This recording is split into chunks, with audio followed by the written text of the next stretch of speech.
Galia Ackerman, bonjour. Bonjour Eva. Merci d'être avec nous ce matin en direct sur Radio J suite effectivement à cette rencontre houleuse entre Zelensky, Trump et son vice-président à la Maison-Blanche. Une rencontre qui restera probablement dans les annales diplomatiques tant elle a été brutale. Donald Trump affirme qu'il n'est pas pro-Poutine mais pro-américain. Galia Ackerman, suite à cette rencontre donc houleuse, qu'est-ce qui se dit à Moscou ? À Moscou, le pouvoir est ravi. On insulte Zelensky, on le traite de cochon, de cocaïnomane, etc., enfin de tous les noms.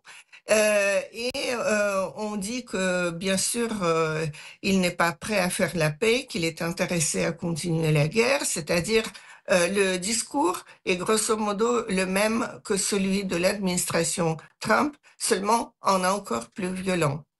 Galia Ackerman, justement, vous êtes spécialiste de la Russie et du monde post-soviétique.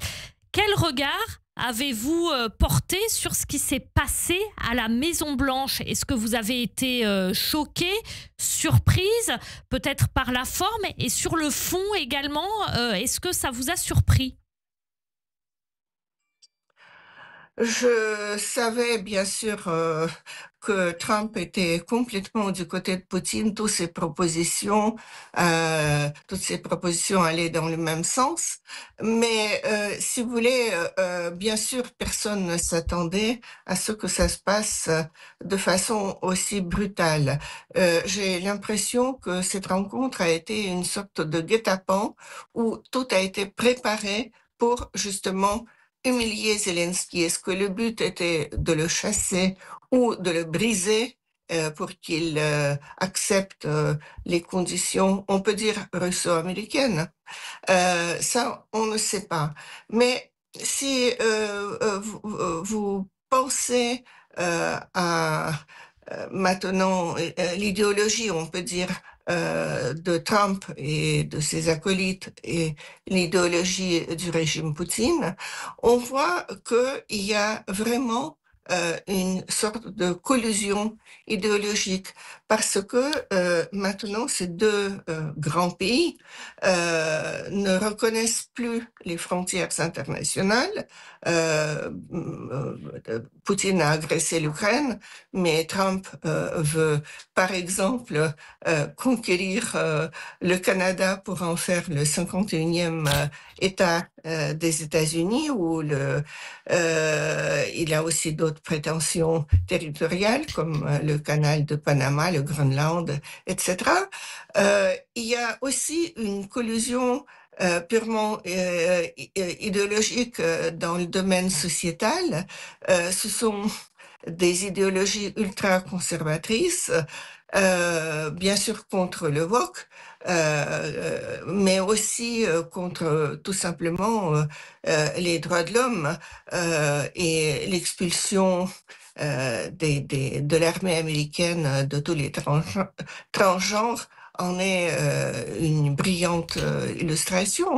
Galia Ackerman, pour revenir, effectivement, là, on a bien compris la convergence, effectivement, visible de l'idéologie de Donald Trump et de celle de Vladimir Poutine. Pour en revenir à cette conférence, il y a un moment où tout bascule dans cette rencontre dans le bureau ovale entre Zelensky et Donald Trump. C'est le moment où Volodymyr Zelensky dit à Donald Trump, mais vous, entre guillemets, vous êtes tranquille parce que vous avez un océan entre vous et la Russie. Et c'est ça qui met Donald Trump en colère.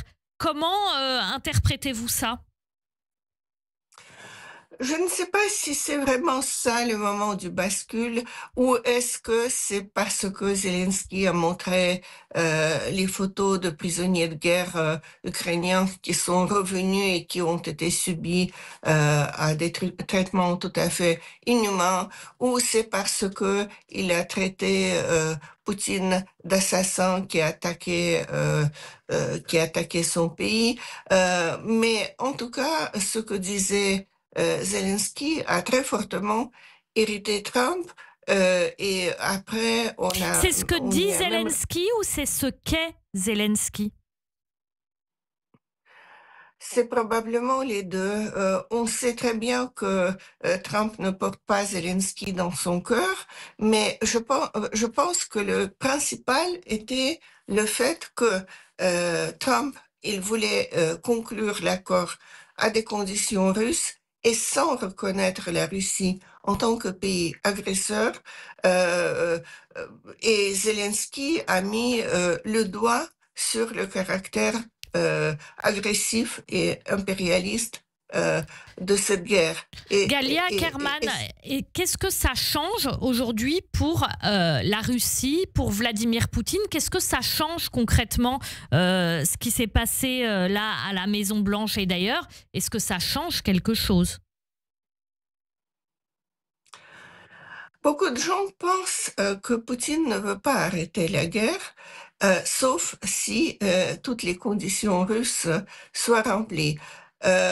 C'était ça le sens de la mission de Trump, si on peut dire mission, c'est-à-dire amener l'Ukraine à accepter la perte des territoires, des concessions territoriales énormes, et aussi une démilitarisation, le refus de l'Ukraine, le refus à l'Ukraine d'être membre de l'OTAN, le refus de Poutine, in fine, d'avoir des soldats d'une force d'interposition qui aurait pu garantir ce cessez-le-feu.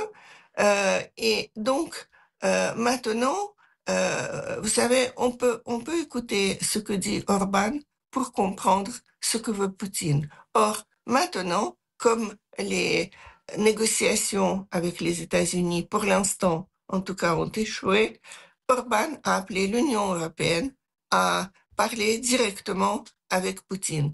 Poutine voudrait arrêter la guerre, mais encore une fois, à ses conditions, et ces conditions, c'est démilitarisation de l'Ukraine, c'est probablement le changement du régime à Kiev, ce qu'ils appellent la dénazification, et c'est aussi le retour sur la scène internationale, ce que Trump a déjà commencé à lui offrir. Est-ce que Donald Trump veut aussi se débarrasser de Volodymyr Zelensky, comme pourrait vouloir le faire la Russie?